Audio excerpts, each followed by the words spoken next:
ಕಾಶಿ ತಮಿಳು ಸಂಗಮಂನ 4ನೇ ಆವೃತ್ತಿಯು ಉತ್ತರ ಪ್ರದೇಶದ ವಾರಣಾಸಿಯಲ್ಲಿಂದು ಉದ್ಘಾಟನೆಗೊಂಡಿತು.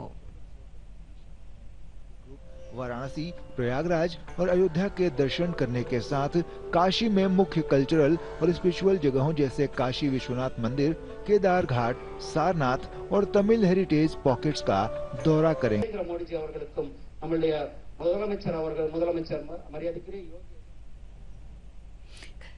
ನಮೋ ಘಾಟ್ನಲ್ಲಿ ನಡೆದ ಉದ್ಘಾಟನೆ ಸಮಾರಂಭದಲ್ಲಿ ಕೇಂದ್ರ ಶಿಕ್ಷಣ ಸಚಿವ ಧರ್ಮೇಂದ್ರ ಪ್ರಧಾನ್ ಕಾಶಿ ತಮಿಳು ಸಂಗಮಂ ಶತಮಾನಗಳಿಂದ ಭಾರತೀಯ ಕಲ್ಪನೆಯಲ್ಲಿ ಜೀವಂತವಾಗಿರುವ ಸಂಬಂಧದ ಆಚರಣೆಯಾಗಿದೆ. ಈ ಆಚರಣೆಯು ಏಕ ಭಾರತ ಶ್ರೇಷ್ಠ ಭಾರತದ ಸಾರವನ್ನು ಸಾಕಾರಗೊಳಿಸುತ್ತಿದ್ದು, ಜನರು ತಮ್ಮ ಸಂಸ್ಕೃತಿಯನ್ನು ಮೀರಿದ ಪರಂಪರೆಯ ಶ್ರೀಮಂತಿಕೆಯನ್ನು ಅರ್ಥ ಮಾಡಿಕೊಳ್ಳಲು ಹಾಗೂ ಪ್ರಶಂಸಿಸಲು ಪ್ರೋತ್ಸಾಹಿಸುತ್ತದೆ ಎಂದು ಹೇಳಿದರು. ಕಳೆದ 4 ವರ್ಷಗಳಿಂದ ಈ ಆಚರಣೆಯನ್ನು ಅರ್ಥಪೂರ್ಣವಾಗಿ ನಡೆಸಿಕೊಂಡು ಬರಲಾಗುತ್ತಿದೆ. ಈ ಆಚರಣೆಯು ದೇಶವನ್ನು ಸಾಂಸ್ಕೃತಿಕವಾಗಿ ಒಗ್ಗೂಡಿಸುವ ಉದ್ದೇಶ ಹೊಂದಿದೆ ಎಂದು ಸಚಿವರು ಹೇಳಿದರು. ಕಾಶಿ ತಮಿಳು ಸಂಗಮಂನ ಈ ಆವೃತ್ತಿಯ ಘೋಷವಾಕ್ಯ ನಾವು ತಮಿಳು ಕಲಿಯೋಣ, ತಮಿಳು ಕರ್ಕಳಂ ಎಂಬುದಾಗಿದೆ. ಇದರ ಅರ್ಥ ಎಲ್ಲ ಭಾರತೀಯ ಭಾಷೆಗಳು ಒಂದೇ ಭಾರತೀಯ ಭಾಷಾ ಕುಟುಂಬಕ್ಕೆ ಸೇರಿವೆ ಎನ್ನುವುದಾಗಿದೆ. ಇದು ಇಡೀ ದೇಶದ ಪ್ರಜೆಗಳಿಗೆ ಶಕ್ತಿಯುತ ಸಂದೇಶವನ್ನು ನೀಡುತ್ತದೆ ಎಂದು ಹೇಳಿದರು.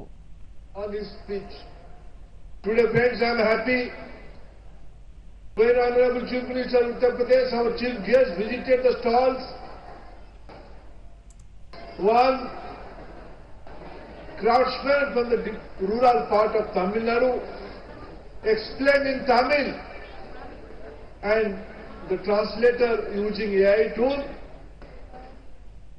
converted to Yogi Adityanath in Hindi.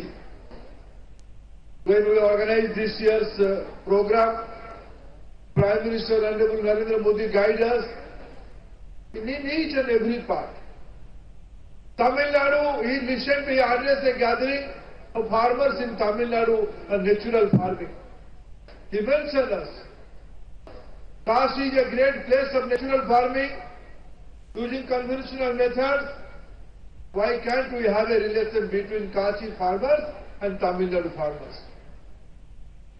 ಕೇಂದ್ರ ವಾರ್ತಾ ಮತ್ತು ಪ್ರಸಾರ ಖಾತೆ ರಾಜ್ಯ ಸಚಿವ ಡಾ ಎಲ್ ಮುರುಗನ್ ತಲೆಮಾರುಗಳಿಂದ ನಡೆದು ಬಂದಿರುವ ಸಾಂಸ್ಕೃತಿಕ ಸಂಪರ್ಕ ಮತ್ತು ಕಾಲವನ್ನು ಬೆಸೆಯುವ ಕಾಶಿ ತಮಿಳು ಸಂಗಮಂ ಕಾರ್ಯಕ್ರಮವು ಇಡೀ ದೇಶವನ್ನು ಒಟ್ಟುಗೂಡಿಸುತ್ತದೆ ಎಂದು ಹೇಳಿದರು. ಭಾಷಾ ವೈವಿಧ್ಯತೆಯು ಸಾಂಸ್ಕೃತಿಕ ಏಕತೆಯನ್ನು ಬಲಪಡಿಸುತ್ತದೆ. ಕಾಶಿ ಪ್ರದೇಶದ ವಿದ್ಯಾರ್ಥಿಗಳು ತಮಿಳು ಭಾಷೆಯಲ್ಲಿ ತಮ್ಮನ್ನು ತಾವು ತೊಡಗಿಸಿಕೊಳ್ಳಲು ಮತ್ತು ತಮಿಳುನಾಡಿನ ಶ್ರೀಮಂತ ಪರಂಪರೆಯನ್ನು ನೇರವಾಗಿ ಅನುಭವಿಸಲು ಅವಕಾಶಗಳನ್ನು ಸೃಷ್ಟಿಸುವ ಮೂಲಕ ಸಾಂಸ್ಕೃತಿಕ ಏಕತೆಯ ಕಲ್ಪನೆಯನ್ನು ಇದು ತೆಗೆದುಕೊಳ್ಳುತ್ತದೆ ಎಂದು ಸಚಿವರು ಹೇಳಿದರು. थोड़ा हिंदी सीखा, वो मेरा छोटा मोटा हिंदी, आप माफ करना मेरा हिंदी में कुछ गलत होंगे तो. ऐसे राजनीति में हमारा हिंदी सीखने के लिए वो इस मंच पे मैं पॉलिटिक्स नहीं बात करना था, बात नहीं करूंगा, बट एक हिंदी सीखने के लिए मेरा का क्यों अवसर डिनाई करना. मैं सीखूंगा हिंदी, मेरा राइट है, बट उधर अपॉर्चुनिटी नहीं है. इसलिए अभी इधर हम तमिल सीख रहे, ये बहुत बड़ा एक अवसर भी मिला. ಕಾರ್ಯಕ್ರಮದಲ್ಲಿ ತಮಿಳುನಾಡು ರಾಜ್ಯಪಾಲ ಆರ್.ಎನ್. ರವಿ, ಉತ್ತರ ಪ್ರದೇಶದ ಮುಖ್ಯಮಂತ್ರಿ ಯೋಗಿ ಆದಿತ್ಯನಾಥ್ ಮತ್ತಿತರರು ಉಪಸ್ಥಿತರಿದ್ದರು. ಕಾಶಿ ತಮಿಳು ಸಂಗಮ ಆರಂಭಕ್ಕೆ ಪ್ರಧಾನಿ ನರೇಂದ್ರ ಮೋದಿ ಶುಭ ಹಾರೈಸಿದ್ದಾರೆ. ಈ ಅಪೂರ್ವ ಕಾರ್ಯಕ್ರಮವು ಏಕ ಭಾರತ ಶ್ರೇಷ್ಠ ಭಾರತದ ಉತ್ಸಾಹವನ್ನು ಇನ್ನಷ್ಟು ಹೆಚ್ಚಿಸುತ್ತದೆ ಎಂದು ಸಾಮಾಜಿಕ ಮಾಧ್ಯಮದಲ್ಲಿ ಪ್ರಧಾನಿ ಹೇಳಿದ್ದಾರೆ. ಕಾರ್ಯಕ್ರಮದ ಸಮಯದಲ್ಲಿ ನಾಗರಿಕರು ಕಾಶಿಯಲ್ಲಿ ವಾಸ್ತವ್ಯವನ್ನು ಹೂಡಿ ಇದರ ಆನಂದ ಅನುಭವಿಸುವಂತೆ ಪ್ರಧಾನಿ ಹಾರೈಸಿದ್ದಾರೆ. जब भी बात होती है तो वो हमेशा बताते हैं कि काशी तमिल संगमम का हिस्सा बनना उन्हें बहुत अच्छा लगता है.